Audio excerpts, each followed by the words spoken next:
Hey y'all, welcome back to Texas Fishing Reporter. Today we're diving into one of the most popular and exciting species to chase along the Texas coast, redfish. Whether you call them red drum, reds, or spot tails, one thing's for sure. They're tough fighters, great table fare, and can be caught year-round if you know what you're doing. So in this video, I'm going to break down everything you need to know to up your red fishing game, from where to find them to what baits to throw and the tackle that'll get the job done. Let's start with location. Along the Texas coast, redfish can be found in a variety of places depending on the season. During the warmer months, look for reds in the shallow marshes, grass flats, and bay shorelines. These fish love crawling around in skinny water where bait is plentiful. You'll often spot their tails waving out of the water when they're rooting around for food. That's called tailing, and it's one of the coolest sights in saltwater fishing. In cooler months, reds will move to deeper channels and back lakes where the water holds a little more warmth.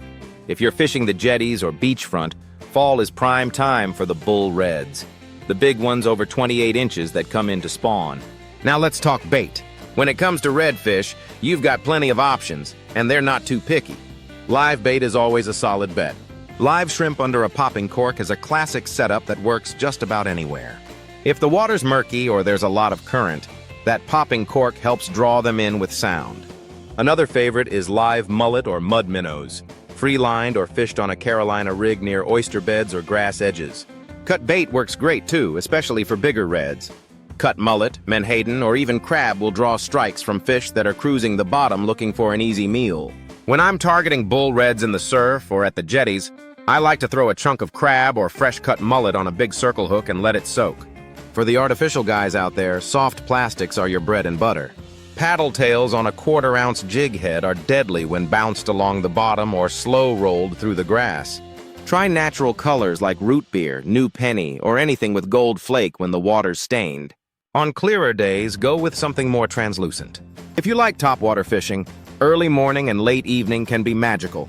A walk-the-dog-style bait like a spook junior or skitter walk can call up some explosive strikes, especially along grass edges or over oyster reefs. Let's move into tactics. One of the most important things when red fishing is reading the water. Keep an eye out for signs of life, bait fish jumping, birds working, or nervous water. If you see a wake pushing across a flat or a mud boil, that's likely a redfish on the move. Reds are also known to hang around structure, anything from oyster reefs to grass lines, and even dock pilings. When you're fishing shallow, stealth is key. Push pole or drift into position if you can, and avoid slamming hatches or running the trolling motor too much. Redfish have great lateral lines and they'll spook if something feels off. Let's talk tackle.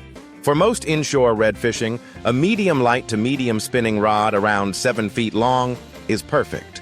Pair that with a 2500 or 3000 size reel and spool it with 10 to 20 pound braided line. I like braid for the sensitivity, especially when fishing soft plastics or topwater. Add a 20 to 30 pound fluorocarbon leader and you're set. If you're fishing the jetties or going after bull reds in the surf, step up to heavier gear. Maybe a 4000 to 6000 size reel with 40 to 50 pound braid and a beefier rod with some backbone. Those big reds can pull hard and you'll need the muscle to turn them before they wrap up in structure or break you off in the rocks. Timing also plays a role in red fishing success. Moving water is your friend. Whether the tide's coming in or going out, you want some current to get the bait moving and the fish feeding. Slack tide can be tough. Early morning and evening tend to be best, especially during the heat of summer. Cloud cover and overcast days can keep the fish shallow longer, giving you more opportunities to sight cast. And finally, be patient. Red fishing is as much about observation as it is about casting. If you're in a good area with bait and decent conditions, give it time. Watch the water. Let the fish come to you. And don't be afraid to move if things go cold. Sometimes just drifting a little farther down a shoreline can make all the difference. So there you have it, your crash course in red fishing along the Texas coast. Whether you're soaking bait in the surf or working lures across a bay flat, redfish are one of the most rewarding fish to target in our waters. Stick with these tips, stay persistent, and you'll be bending rods before you know it. If you found this video helpful, be sure to like, subscribe, and drop a comment with your favorite redfish bait or tactic. I'm always down to hear what's working out there. Thanks for watching Texas Fishing Reporter and Tight Lines, y'all.